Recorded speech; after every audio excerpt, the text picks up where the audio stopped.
গত কয়েক বছর ধরে শত শত কৃষকের কান্না লুকিয়ে আছে দেশের দ্বিতীয় বৃহত্তম বিল খুলনার ডাকাতিয়ার বিলে।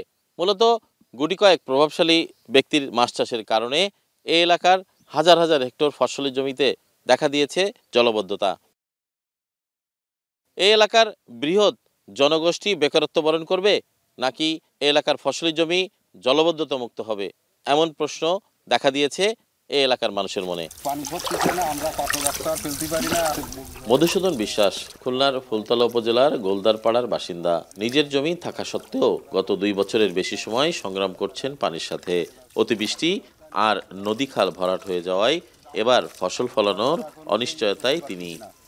এখন তো আমাদের সব দুঃখের দিন, আমাকে তো না খেয়ে দিন যাতে হবে, ছেলে মেয়ে পড়াতে পারতেছি না। আমাদের তো সমস্যা, বিশাল সমস্যা। এই 4 মাস আমাদের কিষেন বন্ধ, এই বিল পড়ে যাতে দেখা যাচ্ছে কিছু কিছু লোকের ওই রাবাঞ্চারও পাতিছে, তারা 2-1 পয়সা আয় করেছে, তাদের সমর্থ বিষয়। সবাই তো আর পাততে পারবে না খালে। মধুসূদনের মতো অনেক কৃষকের স্বপ্নই এখন বিবর্ণ দেশের দ্বিতীয় বৃহত্তম খুলনার বিল ডাকাতিয়ার জলবদ্ধতা নিয়ে। এই বিল থেকে বছরে উৎপাদন করা হয় কোটি কোটি টাকার সবজি, মাছ ও বিভিন্ন ফসল। তবে জলবদ্ধতা এখানে সব থেকে বড় বাধা, যদিও এ জলবদ্ধতার সূত্রপাত বহু বছর আগে থেকেই। প্রায় 20,000 হেক্টর জমির বিল ডাকাতিয়ায় 80-র দশকেও ফসল হতো 3টি। 84 সালে বন্যায় প্লাবিত হয় বিল ডাকাতিয়া অঞ্চল। সেই দুর্যোগে 76,000 একর জমির ফসল নষ্ট হয়। জলবদ্ধতা স্থায়ী হয় প্রায় 12 বছর ধরে। এরপর স্থানীয়দের আন্দোলন সংগ্রামের মুখে তৎকালীন সরকার নানা পদক্ষেপ নিলেও এখনও সেই সমস্যায় ভুগছেন বিল কেন্দ্রিক জীবনযাপন করা লাখো মানুষ। বর্ষা মৌসুম শেষে এসেছে বড় আবাদের সময়। বীজতলা থেকে চারা এখন মাঠে রোপণের পালা। তবে বিল ডাকাতিয়ার প্রায় 60% জমিতে এখনও জলবদ্ধতা থাকায় ধানের বীজতলা রূপ নিতে পারছে না চারাই। এতে বোরো ধানের চাষ অনেকটাই অনিশ্চিত হয়ে পড়েছে।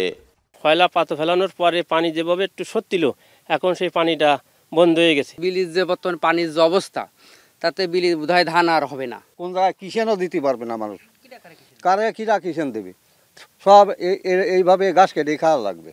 বিল ডাকাতিয়ায় এই অঞ্চলের 6টি উপজেলার মোট 30,000 একর চাষাবাদযোগ্য জমি রয়েছে।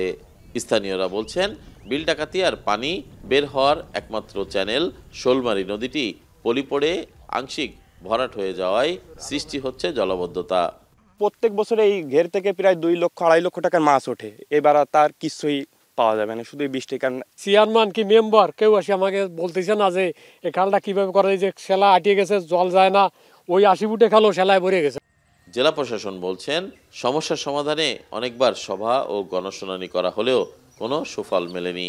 বিল ডাকাতিয়ার বেশ কিছু যে খাল রয়েছে সেগুলোর যে গভীরতা যাতে, নাব্যতা যাতে বৃদ্ধি করা যায় সে বিষয়েও পরবর্তীতে ব্যবস্থা গ্রহণ করবে বলে পানি উন্নয়ন বোর্ড জানায়। এর ভিতর বিএডিসি এবং পল্লী বিদ্যুতায়ন যে বোর্ড রয়েছে তাদের বিদ্যুৎ নিয়ে এবং পাম্প নিয়েও কিছু সমস্যা ছিল, সেখানে আমরা সরাসরি মিনিস্ট্রিতেও কথা বলি। পানি উন্নয়ন বোর্ড বলছে, পাম্প বসিয়ে পানি নিষ্কাশন কার্যক্রম চলমান রয়েছে, তবে সমন্বিতভাবে প্রকল্পের অনুমোদনের চেষ্টা করা হচ্ছে। এতে শোলমারী নদী খনন করা গেলে আগামী মৌসুমে বিল ডাকাতিয়া জলবদ্ধতা মুক্ত হবে বলছেন কর্মকর্তারা। পুরো অঞ্চলে নদী সিস্টেম যেমন ধরেন সবই নদী ভরে গেছে, ভদ্রা, হরি, তারপরে আপার ভদ্রা, লোয়ার ভদ্রা, এই কি বলে ভদ্রা জয়খালী, মিডিল ভদ্রা, লোয়ার সালতা, আপার সালতা, এই সব নদী, গ্যাংরাইল, সব নদী যে ভরে গেছে। এইটা কাটার জন্য আমাদের একটা স্টাডি চলমান আছে। এই স্টাডির প্রপিক্ষিতে আমরা টোটাল নদী সিস্টেমটা যদি আমরা পুনঃখনন করতে পারি তখন এটার স্থায়ী সমাধান হবে।